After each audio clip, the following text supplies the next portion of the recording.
Kpai, my people, now welcome to this channel where we give now one get updates as the Wòtò they fall upon the zoo and the zoo army and the zoo Air Force.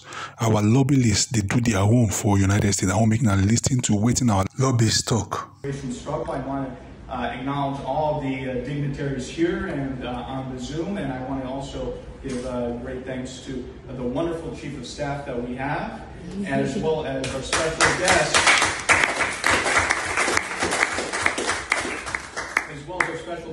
President Biafra, who represents the Eritrean government in exile. He's my client as well. We are also involved in helping liberate the people of Eritrea from dictatorship, and we look forward to working with him. And we thank him for also now providing his support to the Biafran cause. So thank you, Mr. President.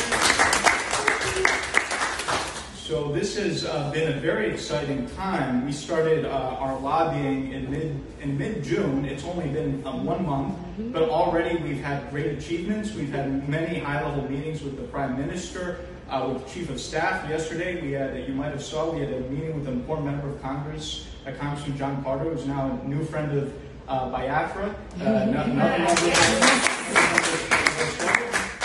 already, I don't want to tell the zoo exactly what we're doing, but we've already received some very high-level commitments from the U.S. government. So I'm very confident that we will get the recognition from the U.S. government soon. And once that happens, then this whole thing is finished. And already because of this, you might have seen that the zoo agents are very upset with me. They are attacking me, saying crazy things at me. So the zoo is angry at me. They're upset at me, but they're afraid of me, and they shouldn't be afraid of me. Oh, yeah!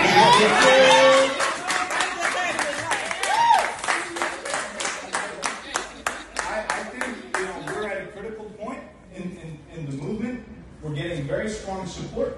All we need is just some awareness with the U.S. government, because this issue has not really been presented, even to those who are opponents of the Nigerian government. And in many of the meetings that we've had, people have said, oh, why haven't people brought this to us sooner? So now they know about it, and once we have the awareness, then we get the support. Yeah. Support's already coming very quickly. I think in the next few months, we'll have overwhelming support, and that will help us as we hit the critical December convention. We're already working with the Prime Minister as to how to coordinate our political strategy with that of the convention.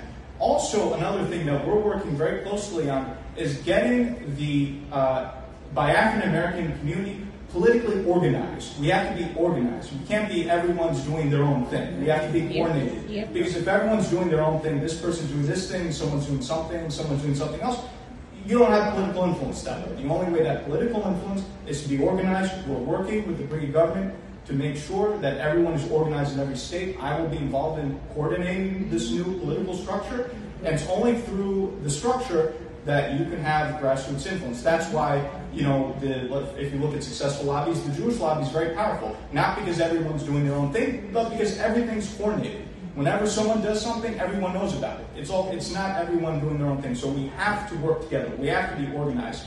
And by being organized, that will help us further beat back the zoo.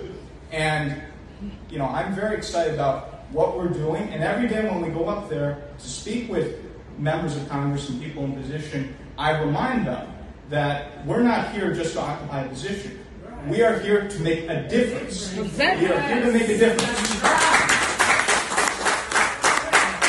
And it is our obligation as people with influence in Washington, D.C., to not just sit around, but to help people achieve their freedom. Biafrans deserve their freedom. We should give it to them. And so we're going to make sure that happens. I look forward to working with all of you. Don't view me as just your lobbyist, but I'm a fellow comrade and a friend. And so I'm always happy to speak with all of you and look forward to learning from you. I've learned a lot already. I want to hear from you, your ideas, your thoughts.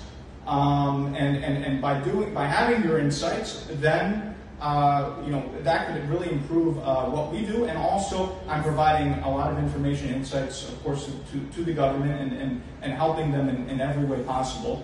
Because this is a true partnership at every level, and I would not be remiss to say that I've said this previously, but the Prime Minister is really someone who's a truly extraordinary leader. Yes. I think he's a very remarkable individual.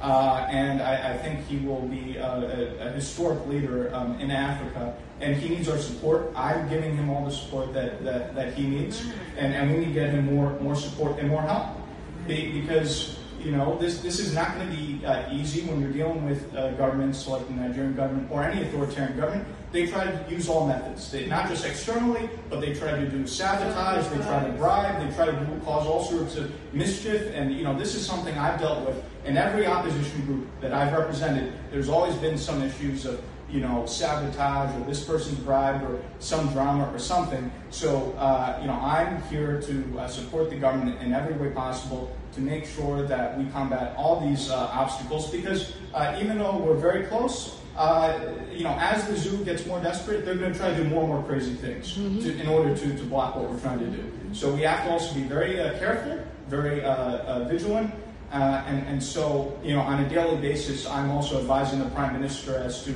how to approach certain things, how to be careful with certain individuals, what to do, and because we need to be working with genuine partners, not people who are opportunists or trying to take advantage of what it is we're doing. So I just want to thank all of you. This is a tremendous personal honor for me, a lifetime honor. I will very much treasure this always, and look forward to one day visiting a free, independent Biafra. So thank you very much. How bad is corruption in the Nigerian government or in the Nigerian system? Some of the things I recovered were returned back to, the people will recover those things from. For instance, there was this case of somebody will recover 80 S-Class Mercedes-Benz car, brand new, houses, farms, motorcycles, and so forth. In a house in Jabi, under information, we got intelligence, and we went there, we saw all those things. I wrote to the customs, the DG of customs, do these people pay custom duties on these vehicles? 80 brand new S-Class, armored plated. The CG of customs said no, they didn't pay.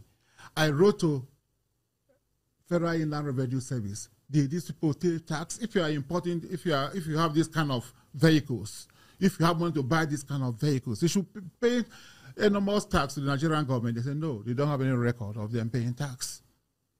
So we went to court. We got an order of official, and then the court asked us to, we should take custody of those things. It's interim for official pending the hearing of the case. So I did it. I did a memo to the Attorney General to brief him of what we were doing. But later on, the Attorney General said that all the cases are investigated. They never mandated me. One of them was, came through Panama Papers. You know about the Panama Papers? A Nigerian senator, former military governor, was mentioned that he has properties in offshore islands. Since I didn't have the structures to investigate this issue, which is overseas, I went to the DG, NIA, said, look, please, let us work together to do this investigation. And they did the investigation. The report was sent to me. I sent one to the president, and I sent one to the Attorney General, that this man has over 200 million pounds in the offshore islands. A former governor, a sitting senator. He's no longer in the Senate. No, at the time. At that time, he was a sitting senator. But he had been president of the Nigerian Senate. But nothing happened. Not till today.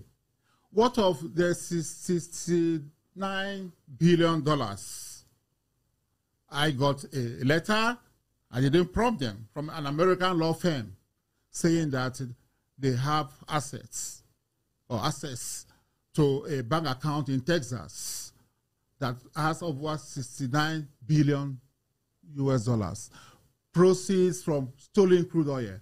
And the 9 billion, 69, the proceeds from the crude oil is 60 billion. The 9 billion is, they mentioned the name, Patrick Aziza, who was National Security Advisor. And I thought it was beyond me, so I wrote to the president that this is what this firm has, alleged. Yes. That they are asking for money, that if we make some payment available that they will give us the bank, not the holders of the account number, the bank accounts, and so forth and so on. So I went to the president and said, approve, so that we can recover this money. 69 billion, it's a lot of money. Of course, nothing came out of it. Up to now. I also did a letter to Attorney General to brief him. But do you know what he said? The day he saw my wife, he laughed in a very sarcastic manner. I think Obla claimed that he would recover 69 billion US dollars. As he recovered the money, he was being sarcastic. How would I recover the money when you didn't act as the Attorney General? You know, somebody has said, look, we have $69 billion of Nigerian money in a bank account in America. And the government did not take action. Nothing. Look, it's in the media. If you look at Punch published the story. Punch published this story. Even when Buhari was in office, they did. I think if I would download it and send it to you, nothing was done. It feels like the government you work for was a failure in that respect. Why I have said so, that I was disappointed, because I believe so much in, the former president, and I worked passionately for him. But I mean, would you attribute the underdevelopment of our country today to corruption? Why not? Look, if you can, somebody can take $69 billion out of Nigeria. If we have $69 billion, our universities will change.